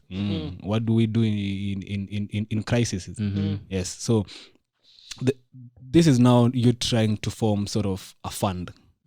Started from a personal fund. It's a personal fund as you start, but your main goal now is how will I make this fund public? Yeah. How will I start bringing in investors Public slowly? money, yeah. Now this, you're not starting to think as a professional trader, not even a retail trader anymore. You're not starting to think as an institutional trader. Maybe you, after a few years now, you've had a few investors, maybe you brought in 5 to 10 people, gave you a few millions of dollars. Now you can even start pursuing your licensing. Yeah. So trading as a career, basically, it's something that it's in stairs. Panda pole pole yani. Just like anything else. Panda tu pole pole. The moment, yes, you can have that goal, look juu najua trading actually, yes, can make you the best person in the world. But if you also want it too fast, it will be detrimental to you. Exactly. You lose the goal. Easy And come, lose easy come. exactly. You lose the goal, lose the vision, and lose even the psyche to do it. Exactly. Unapata yes, hii goal naijua, yani nataka, lakini hata psyche imeisha manze. Unapata yani you've been doing everything because it didn't get to a point you detach from trying to make money. And I think that has been a very, very important thing for me. For me, it got to a point I stopped wanting to make money from trading. Hata sikuwa nataka hata kuona do tena. It was just about, am I understanding this game? Ama kuna vitu bado sielewi. Develop, growth. What are the lessons you need to learn? Yeah, exactly. Because like me, that's also something I've learned. Like, I don't even think about one individual trade. I always think about my trading, like after 6 months. Trading yangu itakuwaje? Have I followed my rules? Have you adhered to the plan? Have you been consistent? Unasema. The minute you're thinking, and you know that's the basic human instinct. Like, once you take a trade, all your mental energy wants to try to show you that this trade is the breaker, or it's the one to make you or break you. Once you're trading like that, you're not different from a gambler. Enda tu kwa Las Vegas ucheze uko hizo vitu. You stand, because you're doing the same thing in the markets. But once you understand that your trading performance can only be judged after taking 100, 200, 300, 500 trades, then you release a lot of energy to focus on other skills that you need to develop. Exactly. Because like I was teaching one student, when you approach your trading, approach it in the form of skills. Okay, so that's another thing that I can also add. Break down trading into skills you need to develop. Yeah, true. So starting out, the first thing you're doing is first you're struggling to understand how markets work. Just breaking down markets. Breaking down markets, whether you do it technically, fundamentally, using algorithms. Like, you're just trying to understand, okay, if markets start ticking higher today, should I be buying or selling? If a market is up 10%, should I be on the buy side or on the short side? Historically, how have markets performed under low interest rate environments? Yeah, true. How have markets performed under high interest rate environments? Okay, if the Fed says this, how do the markets react? That's your first task. You're not even thinking about, now when you're convinced you've understood that, now you have put in some real money. Understand yourself psychologically. Okay, if I'm trading and I start losing, I have a pattern of revenge trading. I have a pattern of doing this and this. I have a pattern of doing this and this. Okay. Find a plan to develop yourself psychologically. Risk is also intertwined with psychology. As you're trading, understand that, the first account you have, there's a high chance you will blow it up. But how do you trade to ensure you don't blow it up?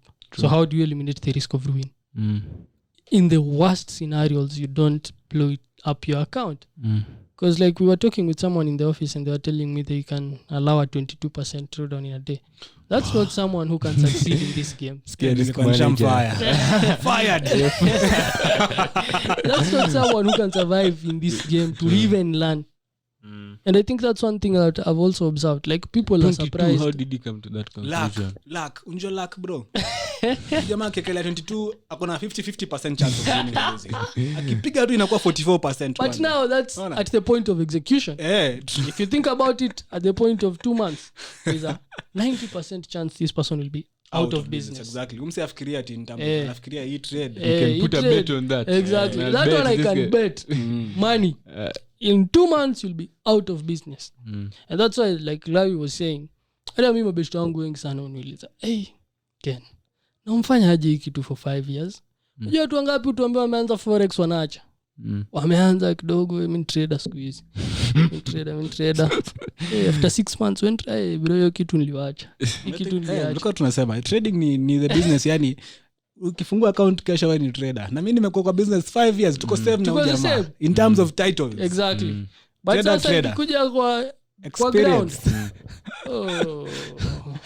Those guys who quit mainly there's this thing, okay, I think it's just me, but I don't like it when people say Caleb, you're still doing that thing. You know that thing. Wafanya ile kitu ba you know, it's like you're a doctor and may come and ask, hey Taras, you're still doing that thing. It's like it's not something professional or Exactly, something. you're doing that thing. Caleb, you're still doing this shit. As in, come on, put some respect on my name. This guy is like Are you still in the markets ask me, he's still trading, how is it going? Not that thing, it's not like a thing again, but anyway. True, yeah. I was just studying professional. Exactly. So, like I was saying, develop a plan. Now, after you've developed all these skills, you'll still need the skill to raise money. It's not You're easy. building more skills, I mean. Ansema tupatane na investor ni mconvince ndo hii product yangu nipe 100,000 USD, that's 10 million. Umse part na hiyo do utafute mwingine, Kuna utafute Kenya mwingine. ina wa Kenya Tena wa manage. Tena wa manage. Uko down 2%, mwingine amekupiga Ken hakuna enda aje hapa. You have to explain to them that it's because of ABCD. Like people underestimate how hard doing some things is and how long it will take you to do some things. True. That's why you find someone is always like, the way people always ask us like, mbona nyinyi mchukui pesa ya watu? Yeah. Mbona mchukui pesa ya watu? Si mchukue pesa ya wase. Mna trade Si mna trade fit, mchukue pesa ya wase make do. And we are always like, you guys don't understand how this thing works. It takes the only reason we are still in business ni George achukue hiyo pesa ya wase. Tungekuwa tulifunga ile ofisi yetu kitambo. I don't know why today I'm using a lot of examples. Like telling a doctor, umekuwa 10 years, ufungue hospitali. Exactly. Fungua OC. Fungua OC sasa. and I think that thing trading and being in business imetufunza hiyo stuff Exactly. even in business when you started ulikuwa Takwa growth fiti. Exactly. by ya one Exponential. tumego public kitu kaa hiyo hey But my friend you work even like bado una when you grow. start out sales are slow. Very People slow. don't know you. Traction is slow. Like you need to develop the product. Wasema kwambia you have to product yako. invest in your own company Exactly. yani Unaweka dough into it. from your And Na ban. and that's why there are very few people who can be entrepreneurs. Like unajua hii generation yetu, like you're saying, everyone believes I will be a businessman. Like that's the only way to become rich. My friend, 90% kwanza wanafaa kujua wataenda into employment whether they like it or not. That is basically how the world works. 90% will go into employment because starting a business and getting everything right, it's like I was listening to someone say when you're an entrepreneur, it's hard to succeed because of many things. One, getting the idea right is hard. Okay, you can get the idea right, but it may not be right for you. You can get the idea right, it may be right for you, but it's not ripe for the market. Timing. Exactly. You can get all these things, but you don't have the money to execute it. Now, before you tick all these boxes, mpaka ukue success, it's not an overnight thing. You have really invested time. You have had multiple failures along the way. It's like the examples for this company that was created for, okay, there are many examples, but this one for the social media platform before Facebook, which was created before. It was Netscape, huh? Yeah. MySpace, MySpace. Very good idea, just like Facebook, but timing Wrong. Market Very, wasn't very ripe wrong. for that. Exactly. Internet wasn't yet well available. And a lot of things hadn't ticked. Exactly. And you failed. You get. Now imagine. Good idea. Wrong time. On other stuff. So before, that's why, like, after I listened to that person, I was like, anytime you get an opportunity and you waste it, you don't understand how life works. Because once you get an opportunity, you should run away as fast. Like umpata kituko passionate about, it's working for the market, things are gaining traction, you love it. Hey, wewe, you hata unafaa ambie sajani luck. Mungu amenionekania. Because to a big part also, it's like you're lucky.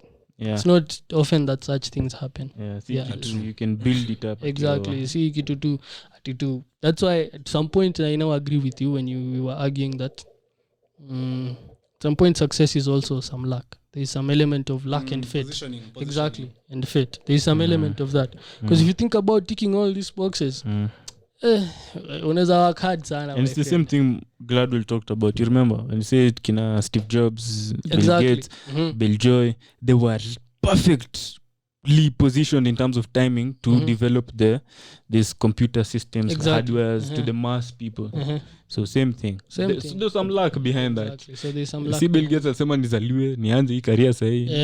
Ni kuna some things tu zilishape up ukajipata you're positioned in the right place at the right time. So it was easy for you now to as much as you still need to do your part. You still need to work very hard. Put in the work because before that they put in the work. They were learning about coding since they were young. So there's that aspect, but there are also aspects that nature has to bring to your side. Like your luck has to find you prepared. Exactly. Luck is kama kiado ndio unaanza kuvaa viatu. Unajua sasa. Nataka niende exactly. I think it was either Alchemist or The Richest Man in Babylon. One of these books, he calls it The Goddess of Luck. The Goddess of Luck. She's like, it's like a beautiful lady. She doesn't come and waste time at your ass. I'll wait for you. I'm coming. You're taking me. If you're not, she's gone to the next person and she'll go.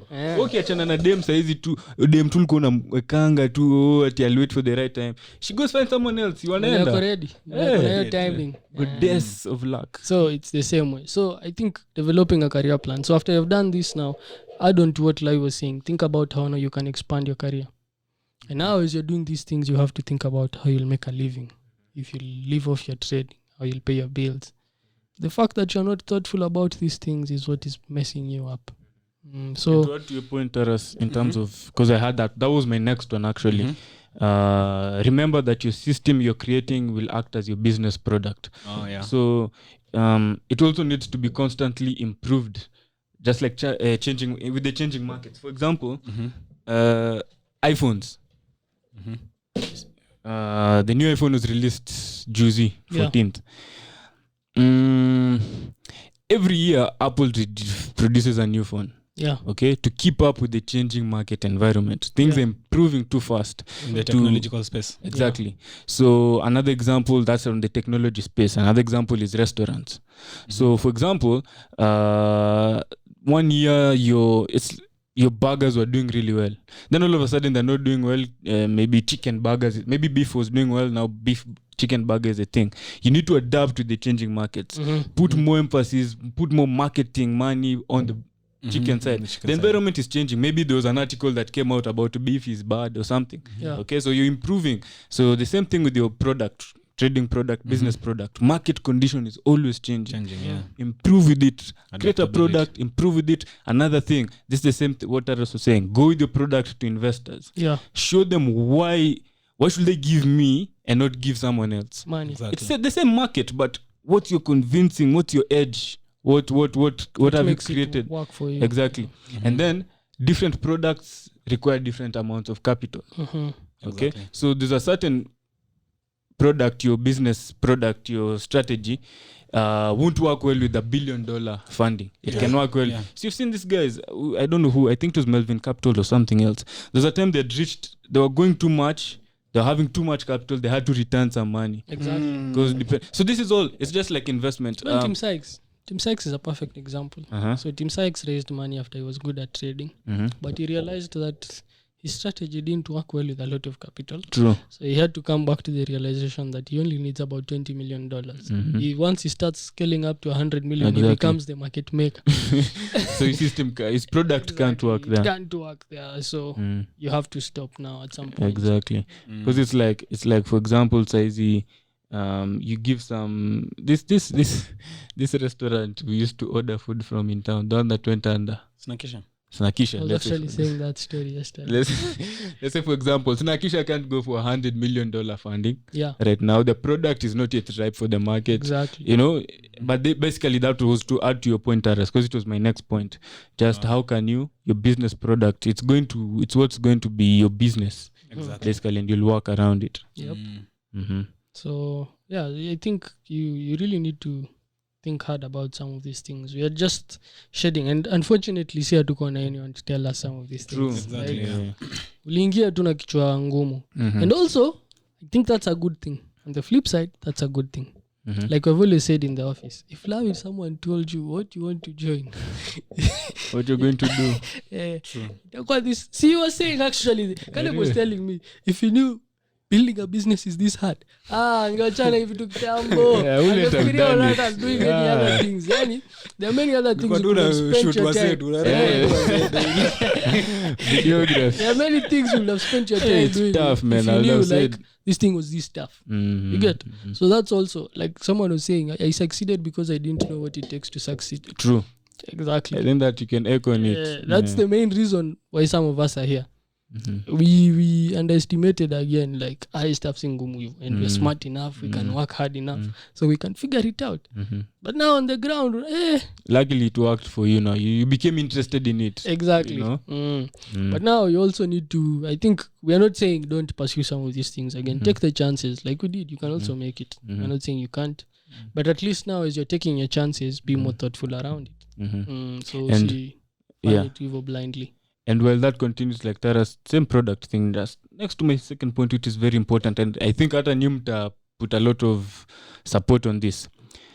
Once you've created that business product, trading is working well. Now, remember, very important, trading not only offers a career on live trading, it can offer you a lot of jobs Forex related as a freelancer or different. So like a few points I have, you can be employed by someone or work with someone to write articles.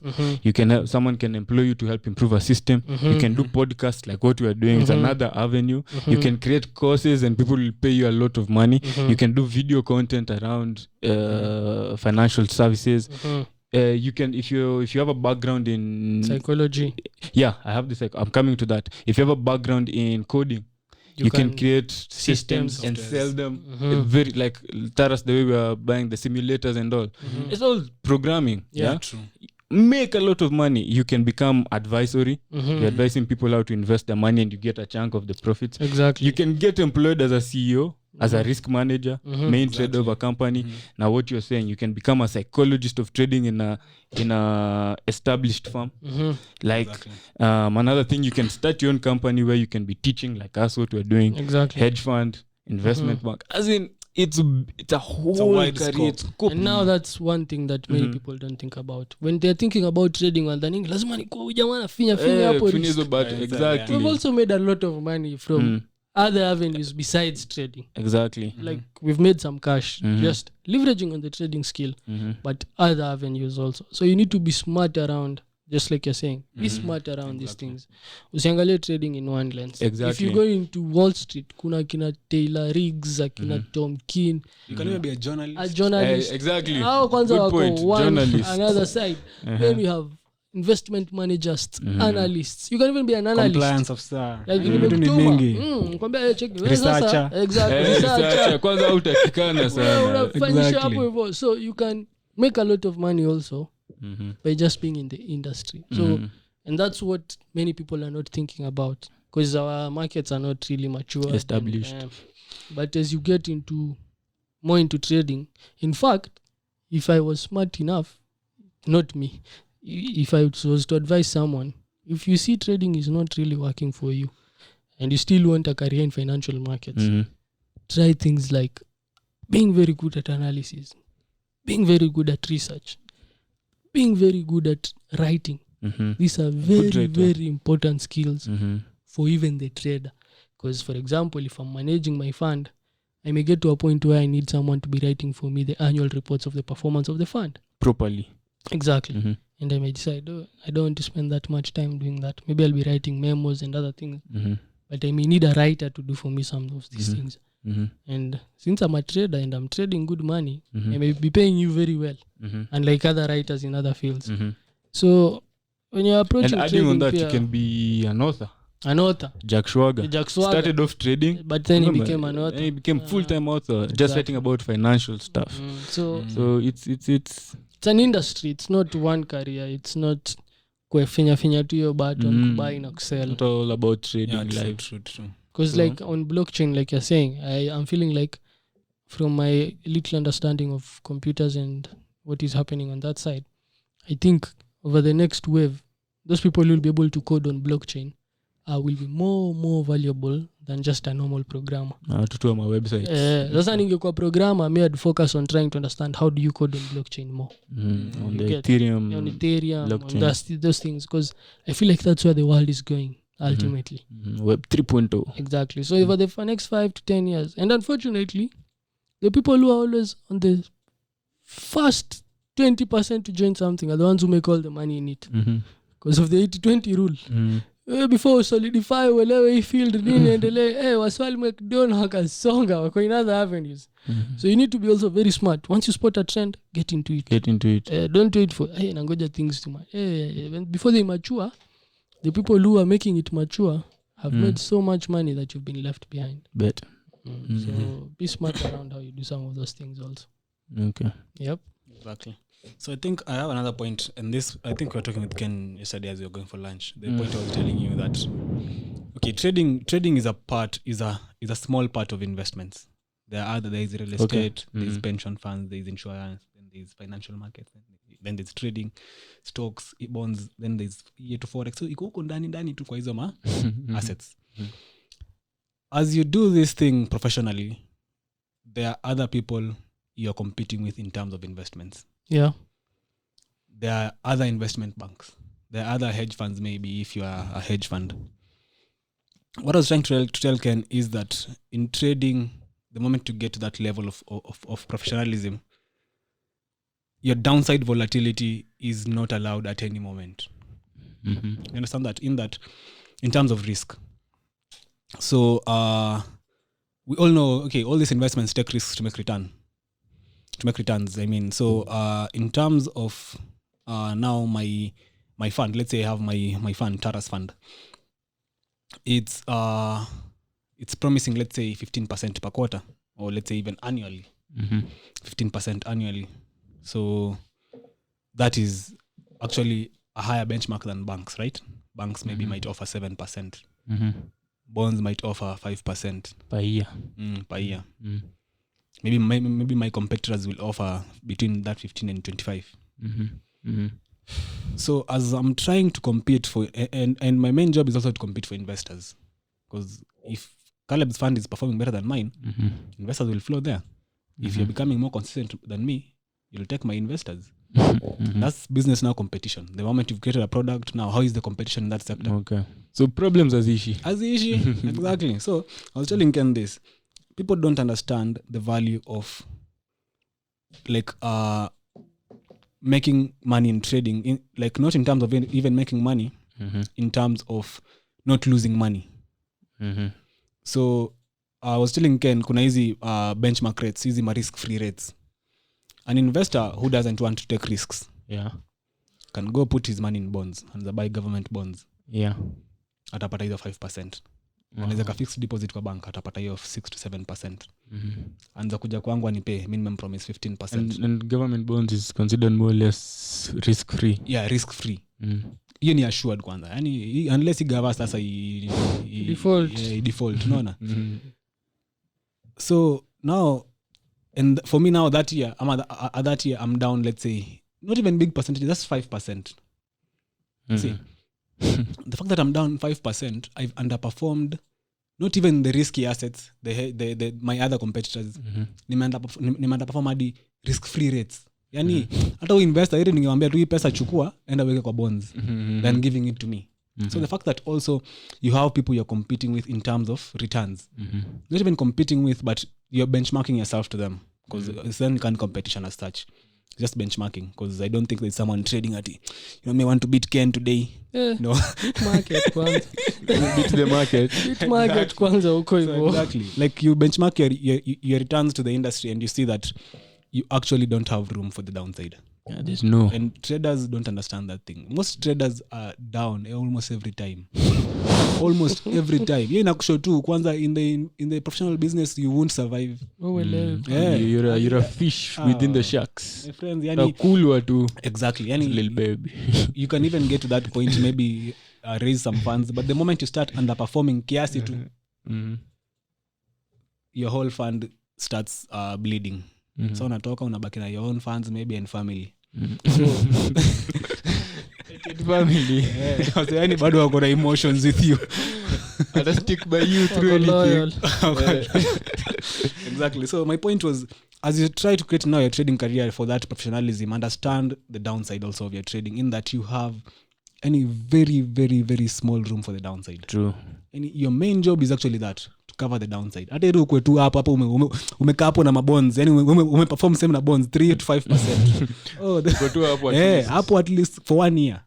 Sasa trader kwanza ukimwambia hata make 3% per year, anaona hata kwanza umecheza na maisha yake. Ajui tu the moment ako down tu. Is already like not even in the vicinity of people to give money to. I go down big. I go down to 2%. 2%. 2% kiangalia hapa kwingine 5 kwa bonds. Ni risk free. Ndio kwa bonds kwanza. So beating the benchmarks. Exactly. There's also that beating the benchmarks. Like don't underperform the benchmarks. Yes, stuff inafaa kushow from inafaa ikue pia isikupate in that I understand the risks zenye zinakufesa as a professional trader. Hizo risks huku kwetu ukiwa down 5% with a $10,000 una feeling yani sawa. It's personal money. Out there it's different. When you grow, the moment you grow umeanza kuinvestia watu funds. That's a good point. And it's because people don't understand risk. I don't understand risk. You don't. A 5% drawdown is a big drawdown. Now someone talking about a 22% in a day. Yeah, wala alimshangaza. Wow, in a day, bro. You really need to dangerous. Think hard. Aja must wanna take what risks Think hard about crazy how terrace, to crazy. markets. So that was my point. In that also in trading as a career, you also have people you shouldn't underperform them. Okay, some months you can be down, but annually. Annually si ati ni 1 month, annually ni 12 months. Unaweza kwa down at least September ama March hapo ile kuchapa kiasi. Get it back. Lakini annually tena umeunderperform. Just like we were reading that article of that fund that left was planning to leave Dalio's fund. Oh yeah. Because he they wrote an article. I think I showed you, Ken. Yeah, we're reading it in You're reading it in the office. You've forgotten. Though by 2%. I remember. Yeah, like he was done pulling out $20 billion. $20 billion. Okay. Just because this fund was underperformed by just 2%. Yeah. And you're making, let's say, 15. Then the next year, 2020 and 2021, will it drop by 2%? Washatoa 20 billion. That's more than 10 or 20% of your fund, Kale. That's a lot of money. That's a lot of money kutoka kwa fund in one day. Sasa ilikuwa inaitwa bankrupt. Ukitoka. Inaitwa fund run sasa. Fund run. Yaani unashangaa sana pull out mbio mbaya. So that's another thing also. As you try and create your I've tried to always now not be in the same space that I was that 5 years ago. Nakuja kurealize kumbe saizi na try to learn so much from those people who doing it, investors kina Howard Marks.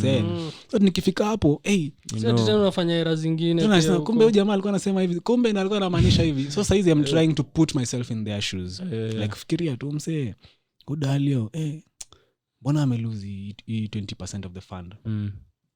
What went wrong? Is it because alikuwa down maybe 15% ama last year COVID ilimchapa?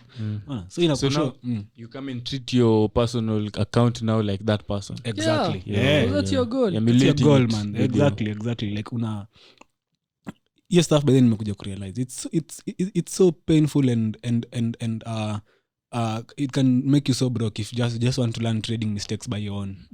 Learn easy mistakes. You can get broke. Nataka kuzilearn solo. You can get broke. Hata unaweza kusakulani na. Exactly. Out of business. Sasa tukipata tena bado tuko na many demons tena. Exactly. Also as I always teach risk on my class yeah, is that trying to understand risk, or maybe people who have content on risk. I've not met any retailer with good contents on risk. It's always content hata Howard Marks of what risk 22%. Bro, like show Howard Marks akona 4 articles on risk. Moja ni ya 1998, 206 na mbili, moja 2015 na ingine 2017. Yani anaongelea risk bro, hadi risk revisited again. Risks gani? Any risk bro. And these are people managing billions of dollars. So ndo mimi naona, I always tell Ken this, risk only makes sense kwa big amounts of money. bro ukiwa na $10,000 you lose $100k, that's 10%. Kurecover $100k ni so easy bro in this life. Unaweza work another job hapo upate hiyo $100k. But That's why you're not thinking about the risk. Exactly. a billion like Utatoa $100 million. Unaweza trade tu, utakuwa tukio za urudi tu trade. Urudi tu trade properly. That's revenge trading. Hizi ndogo hizi una lose $50k. Hiyo sawa ndarikana. Tarudi tu. Those are not good practices. Yes, good practices, exactly. So always as you trade, man, they put yourself in the shoe that for me I want to become an shoes of the investment billionaires. banker. I want to be a hedge fund manager. And that's How can you diversify risk? Yeah, how will I diversify risk? What are the assets I'll be trading? What market conditions? And it's the same with you're saying managing risks, no? So it's the same thing with taking trades. When you're taking trades on a like one rule I've developed is a trade is either so good to be taken or not good to be taken at all. There's no trade that this one I'll risk, this one could go, this one I won't even, this one I'll squeeze a trade zote za this one. A trade is either so good to be taken or it's not good to be taken at all. Now, if you're trading 100 million and you're placing risks, unasema tu hii 1 million acha tu niweke hapa hivi $1 million yangu acha tu niweke hii trade nione vile ita perform. Chances are you won't. True. Right, yeah. You'll be saying, hey, 1 million I want to put it in the trade which I've researched well. I've taken enough time to understand. I know if ABCD happens, this is how I'll react. But as long as you're trading hivyo ka retailer, hata performance yako tu ni ya retailer. True. I match up now what you should be doing in your professional aspect of trading. Yeah. And I think like on to my last point with the hedge fund, I think Taras niko ahead of me kidogo tu. Ama anyway Usiniekele wa Kenya with the hedge fund. I think as we conclude, it's best to, because it's my last point, it's best to tell people if they want to take trading as a career or business future now, what are the things they need to do, because as we didn't know them, well by then regulation wasn't there. So in Kenya some things might change maybe, but what are the few things people need to do before they start a hedge fund? Before they start a hedge fund? Yes, remember the money managing. Money management. Getting a license basically. Like one, you need to have a 5-year track record. So consistent one, yeah? Exactly. Okay, not really consistent, but you need to be at least trading for 5 years. Not consistent performance. Of which I also don't see how they'll give you a track record if you have not been performing. Come lose money the last 5 years. Okay. No one will give you a license, obviously. So you need to have the track record. 2, you need to have a net worth of about 10 million shillings. So net worth, yeah. So you need to prove at least. This is net worth. I remember it was more. Is it net worth or the reserve capital? It was net worth. You remember when you were asking and you were told even if you have land worth 10 million, it can work. Okay. Oh, so it's basically net worth. Net worth, yeah. So you need to show at least you are worth the 10 million. You're just not there and doing other things. Then 3, I think you need to be a member of a board. Yeah, to be a board member in a company. Yeah, so you need to be the member of a board. 4, you need to have a professional career or something. Degree. Yeah, first you need to have a degree. Because that's important. Then you need to have a professional career. You need to have worked in the bank for at least 5 years trading. Oh yeah, you're CEO. I remember that point. You're I'd forgotten that point. Yeah, you need to be working the bank. Like, yeah, bank in the treasury department for at least 5 years. Hola. Yeah. So you have consistent return trading, track record, then also working. Sasa hiyo nikawa nataka kumanejia Kenya, lakini nikawa nataka kufuata hii path yetu ya kwenda America utafute do huko. The regulations are different. That's what I was saying. Maybe because I was still new, it's still open to be tweaked along the way. Yeah, but you've heard it from Ken. If you want a career in this future managing people, those are but a few things as we didn't know at first, but we've given you the information. You can go read on the CMA. It's on CMA page, yeah? The Act and Financial Market and Investing. Yeah, you can go read it on their page. CMA, Capital Markets Authority. They have all that broken down. So if you want to treat it, remember this is treating it as a career. We're giving you all the advice we can. And consistently, you go do your own research. So to me, that's my last point, boys. And me, I think just to conclude, there's nothing more on that one to add on the money managing. Taras, anything? No. I think to me, what I've just think concluded is now the believe in yourself. You can do it. True. Usiende pia kuchukua dawa say ukijidoubt ati And it's justified belief. Justify. Exactly. From your belief consistency you know, yako, motivation. I'll do this. It comes from data. Data also inakushow. Motivation Past 5 years. Acha motivation.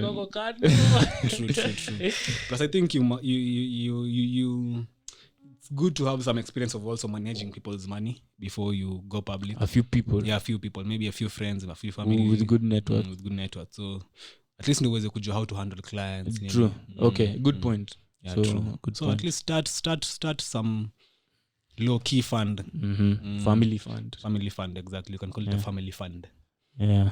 So just friends and family invest. Then after a year or 2 years of delivering returns to them, now you can start. Now that's now at least when someone may believe in Stepping myself. stone. You have a 5-year track record. you're dealing with people So, properly. Yeah, for me, I think it's mostly just consistency. If you Because if you're believe in your consistent, you'll consistency, get from consistent, you'll get the belief that you're true, exactly. Even if you're just consistently making that 5%, it's better. kwa tu sawa. Easy returns. Hiyo pia ndio shida nyingine ya trading. Yaani kuna some fallacies watu wako nazo huko za kumultiply accounts juu Fantasy. hiyo vitu watu Fantasy waelewe how hii trading inawaka. Hakuna. What do you think Dali wa Maya mga akasema leo tunataka tu flip 160 kwa 350? Very soon, very fast. 360 billion. It's a joke. Hey, it's always how do we minimize the downside? Upside ataka kidogo. How do we minimize the downside? Hey, exactly. So risk revisited again. So I think it's just a lot. Plus, before you get to that level, of course, of taking a license, I think you must have trained fast for more than 10 years. All that, let's say you're 3 to 5 years of starting how to learn, then plus 5 years of a good track record, that's fast already 10 years already. So msahau kuchukua pesa za watu for 10 years. For 10 years, hata sisi mtuulize hiyo story nika 4 years sasa hivi. Tunakaa mpya. Slowly. Yeah, so me, as I was concluding, just my last point, we've talked about trading as a career, nini, going that path. But me, as a point to conclude, I also have mad respect for people who did this career, then they decided it's not for them. That was my point, actually. And like Peter Sasa. Someone Peter, like, okay, like my point was, okay, I'm not sure if it's the same, but my point was to ask yourself, where do I know this thing is not working for me? Sasa utajuaje kitu yenyewe Ken? Sasa uko in your 9th year. Bado psychology uko daily nika uko day 1. Naamua sasa acha niache tu. When do you now get into another career? You should come up with your clear answers. We'll talk about that. Exactly. So that's good also point, but a good thing thing people should ponder on. True. At what point do you break? Yeah. Because me, like, okay, let's even... Kayo Ajax wag. Acha niache hii soko kwanza. Not just, like you can choose not to be like... A trader. Like a trader, maybe.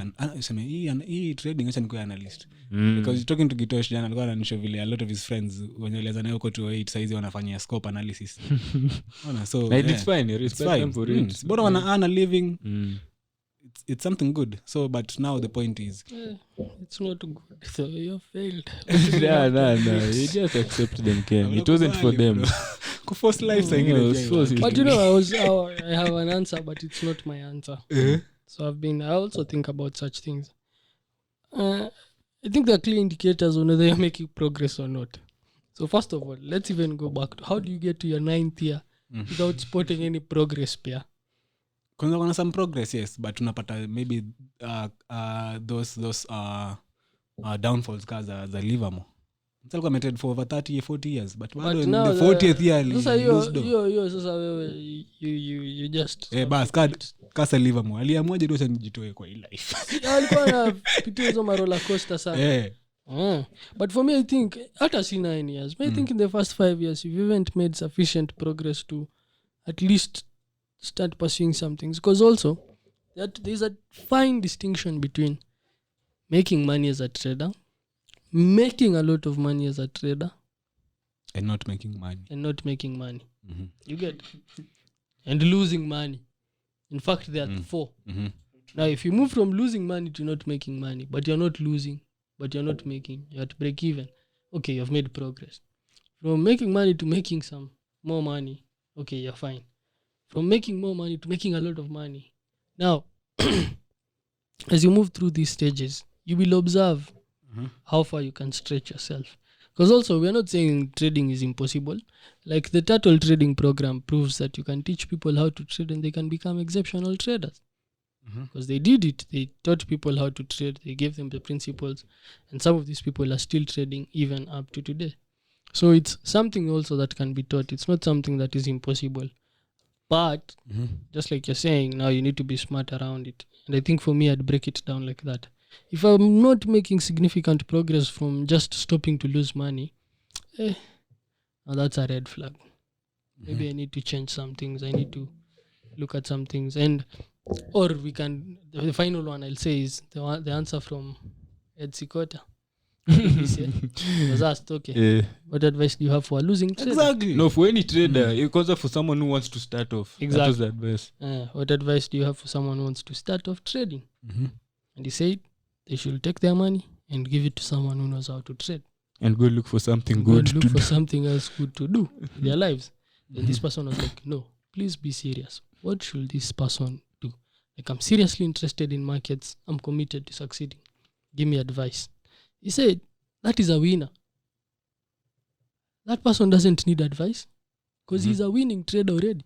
Winning traders are the only people who can be able to transform themselves. Losing traders can't transform themselves, hence they'll always be losers. Hard truth. Exactly. So a winner is already a winner from the point of starting, and a loser is always a loser from the point of starting. So it's a bit philosophical, but if you think about it, it's true. So loser pia anajistretch for 9 years. A loser sana ni uache, jua huwezi jistretch. Because you know, So hata ule mzee amestretch 9 years asha win. The point was, if you think about it, the point was, in 9 years, if you're a winning trader, you'll have already observed what you're not doing well and worked on yourself to change yourself. The fact that you've done this for 9 years and you've not observed what you're doing wrongly and worked on yourself to change yourself means you're a losing trader and you should stop it. So basically your point is mse aache kutrade. Exactly. Kasema hivyo. Yeah, tuendelee kupambana. Something else to do. Jo, ikikataa imekataa. At some point you have to come back to because umesema stuff ni personality. Because in 9 years yani ina show personality yako ija change. Kama bado uliwangani mse uwezi handle drawdowns, uwezi handle patience. Hiyo stuff inakushow psychology, yani si psychology. You're like it's in you. See it now the problem in your markets. But again, now psychology has proven that no one can change. You're just not committed. Pardon? Psychology has proven that everyone can change. So the ones who are not changing are the ones who are just not committed to it. Actually, that's a true point. That's a true Exactly. point. So if you're not changing, it's not, the problem is actually not even you. You, your personality or anything. It's like you're just not committed to succeed. So mseto ulikuwa tu fail bado. Exactly. Because if you're committed to changing yourself, you'll change. Yeah. People will change. Yeah. So if you're committed to it. Kama ulikuwa impatient, you come back and realize, okay, so for me to succeed in this game, I need to learn to be patient. And you learn to be patient. So hiyo tu ni a matter of you deciding. Hiyo sasa ni decision yako. And how smart you can be around some things. Yeah, so that's it. I think I'm done with my points, boys, for today. So it was a nice chat. It was a good chat. Good trading as a career, treating trading as a career and as a business. Yep. Yeah, so that's what we have, guys. A few pointers that no one was able to give us. This is a very important. This is a very good podcast that you should share with your friends or anyone who's thinking of starting this career. We've explained to you why. I'm sure most of you agree with what we've said. If not, maybe you can give us a reply, comment on our YouTube channel. Tell us what is your point. What do you think? But that's basically what we have for you guys. And I hope you've enjoyed that episode. And Also, on the comments, I'd like to see where you guys are at developing your careers. You can note that down in the comments. Then we will see on how we can help this industry grow. So also you can visit us at our offices, JQuad Towers, 17th floor. We have a couple of products to help you develop your trading career. So for the beginners, we have a beginner course. For the advanced people struggling with maybe risk and psychology, we have a course on that. We also have funding for traders. So if you're struggling with funding, come to us. JCode 17th floor will get you funded. Will get you live into markets. So you don't need to start trading with $100 anymore. You can start trading with $1,200 live money and make profits out of that. So, and also on that, there is no much risk on the downside because the risk is covered by us. So if you want to develop your trading career, just visit us at our offices. Or even if you're already trading, just always, you can book a visit on our website. Then we will just schedule the talk or the interview or the session. So that's all for me. I hope you guys have enjoyed the session. Thank you for your time. And I hope you will share, learn, and subscribe. So, Ken, that's it? No, nothing. So Nice. See you guys next Yeah, time. we'll see you guys in the next episode. Have a wonderful weekend. Peace.